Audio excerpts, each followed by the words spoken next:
this is Janike. I'm now in Ubud at the Bali Spirit Festival, and I'm here with Nickie Hanley. Hello, Nickie. How are you? I'm good. How are you? I'm good. We just did a class together, a dance class, no, a singing class, and it was a little bit of dancing in there. Yes. Yeah. And you're a dancer. Yeah. And it was very impulsive, but now I got into the vibe because I haven't done any classes because I've been so focused on the interviewing. Yeah. So thank you for that. Yeah, it was good. It was good. It was really enjoyable, I thought. It did all aspects of yourself.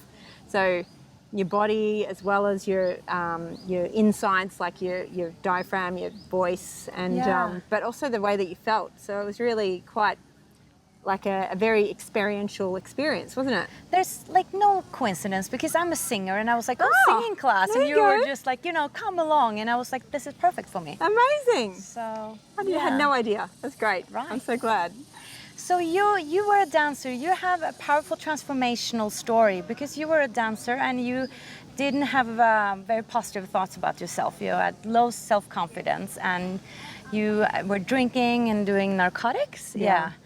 And today you're completely transformed. Like you're doing a disco yoga and not drinking, feeling the joy. Yeah. Can you tell us what happened? So I think when you're a teenager in particularly, and you don't really get taught sometimes the skills on how to deal with other people's opinions of you and what they say about you and the way that they make you feel. If you don't have those skills, it can kind of build up and turn into self-doubt and turn into self-loathing and that sort of thing. I've always been into music and dancing, and it's the thing that it most sparks me, like most makes me feel alive. So I've always been connected to that. So I luckily had that throughout my teens and through my 20s, even up to my 30s. But along with that kind of feeling of self-doubt and self-loathing kind of led me towards drinking and taking drugs and kind of being in the nightlife, where a lot of people feel that way about themselves, but they get to feel loose and carefree because that's what the drugs make them feel like.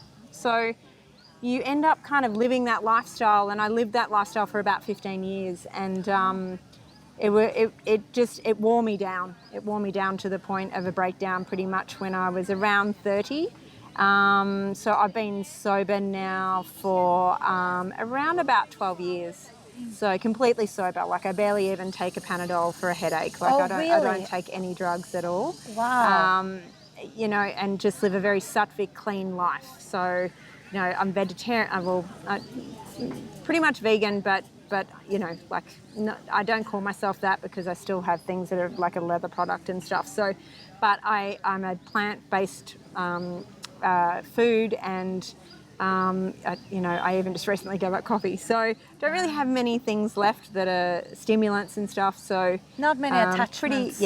Pretty clean living. So how did you get to that point? Like, okay, now I got to do something. Well, that's the thing. I think that life pushes you so hard sometimes that you end up at that point of breaking, and that is when your next road to transformation kind of opens up, because if everything kind of stays easy and there's no challenges in that way of life, then there's no real reason to change it, is there?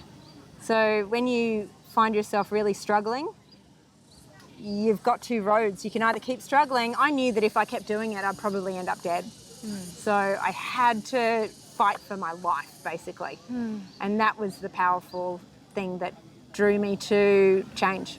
So were you spiritual before, or was it something you started exploring like yoga and then it was wow?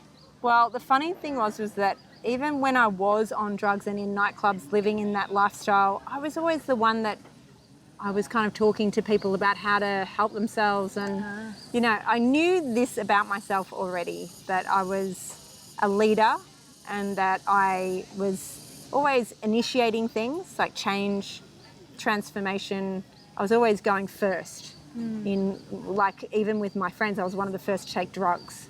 So now I really feel like in this world that we live in, I always say that the people who aren't on drugs are the ones who are more like on drugs, because so many people are on alcohol and drugs now that it's like the normal thing to do. Do you know what I mean? But in particularly alcohol, because everybody drinks. Like, Yeah, it's a part of the culture of many places. Yeah. So to not be on it makes you feel different. So, which is what I was always looking for. I wanted to feel different. Oh, okay. So now you're different again in that sense. Just clean. Yeah. So tell us a little bit about your yoga classes. You have a disco yoga. It's a lot of energy and fun. So I've been teaching yoga for about 8 years now, and it was led to that because my dancing career was starting to come to a halt.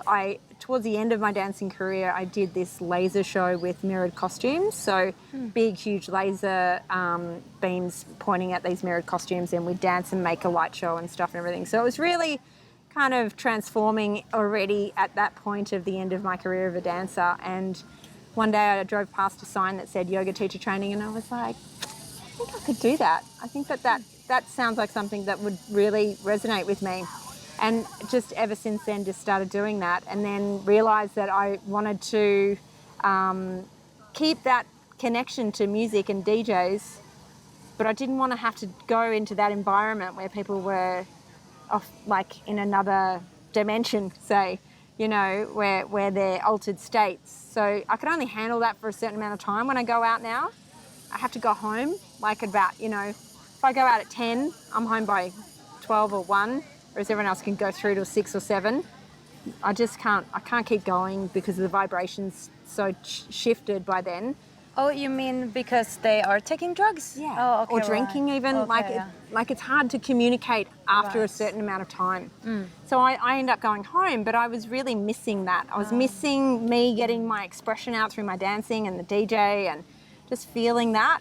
So I decided to mix the two together and create an avenue for people to celebrate their lives, their bodies, their experiences with other people and strangers even, without having to take any influences at all. You know, I think some people go out and they just drink because everyone else is drinking as well. They go, I can't not drink because they're having a drink. You know what I mean?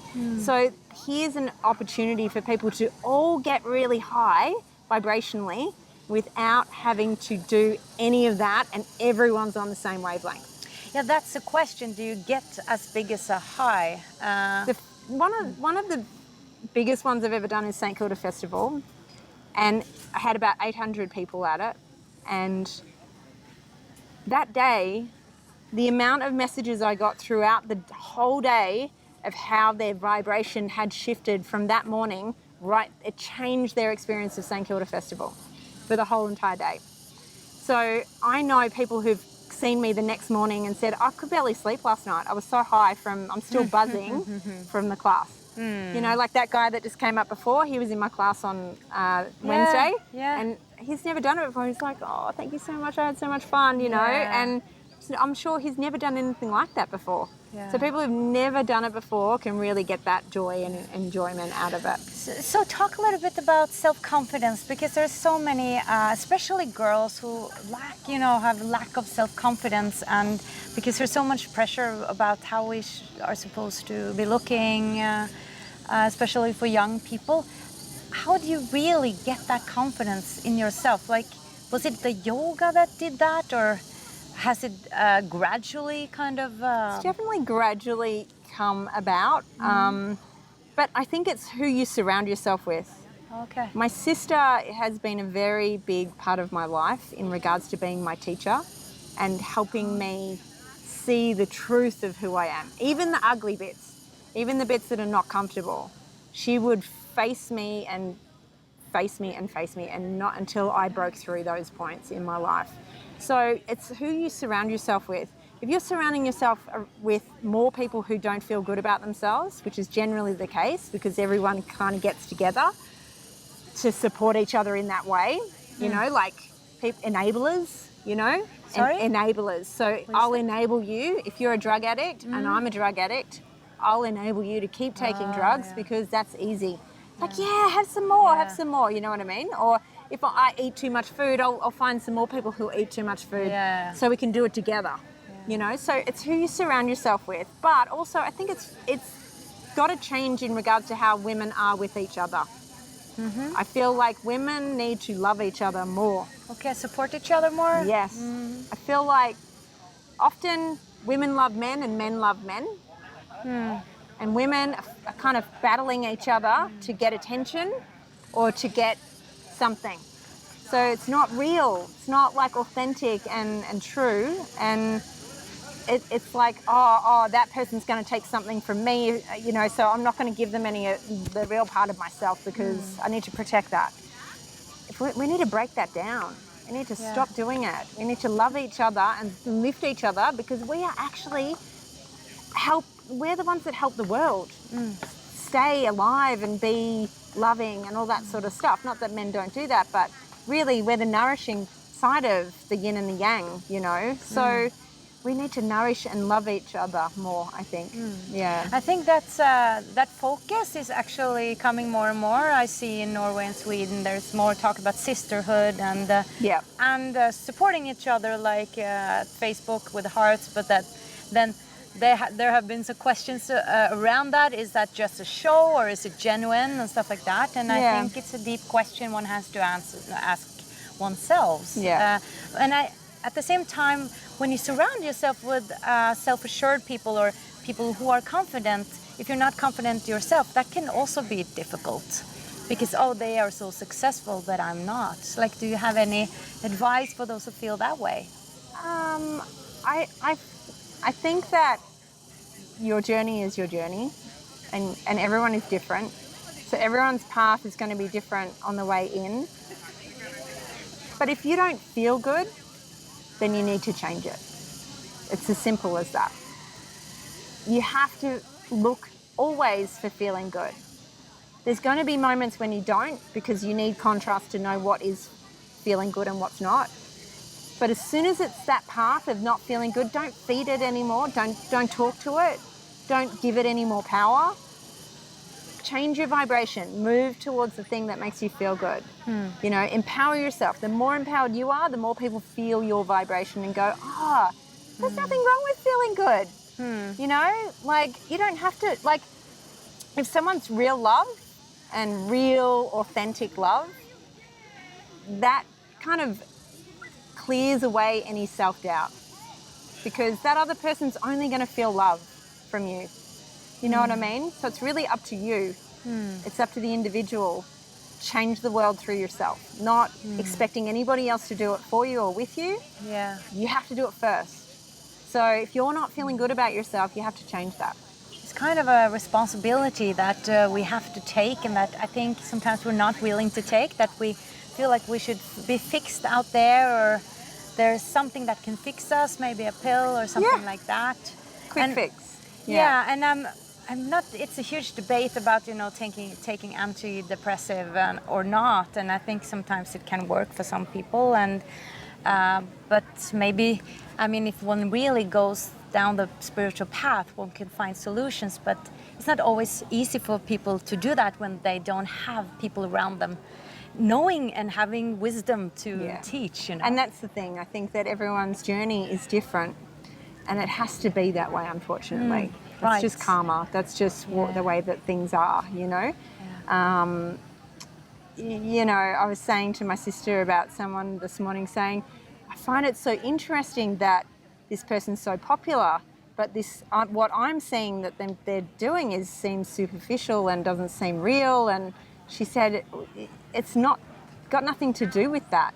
It's got to do with what is that person's journey, what is that person's karma. That is just what they're supposed to be experiencing in their life for them. It's just the journey that they're on. What they do with it is their own business, you know.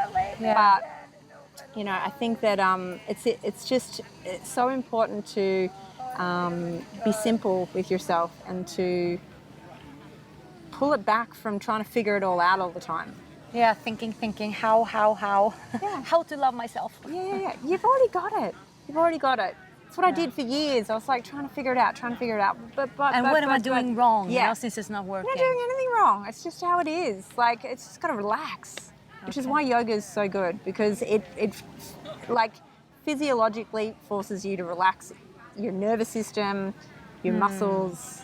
Obviously sometimes we're really tight but in some incremental way, you're going to be different when you leave the room. Right. You know? And you were saying that like you love disco music that really gets you going. And if people are thinking, you're like getting them out of the thinking because one needs to be just Because present. I see that. I know that that's what I've done, and I still do. And I have to like see myself and go, "You're doing it. You're doing that thing."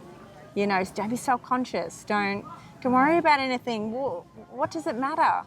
You know, unfortunately, our brain has been so programmed from all the experiences. We may have been told as a little kid, "You're fat and ugly" or whatever, and you've held on to that so tightly that everything that you do from now on in has some kind of connection to that.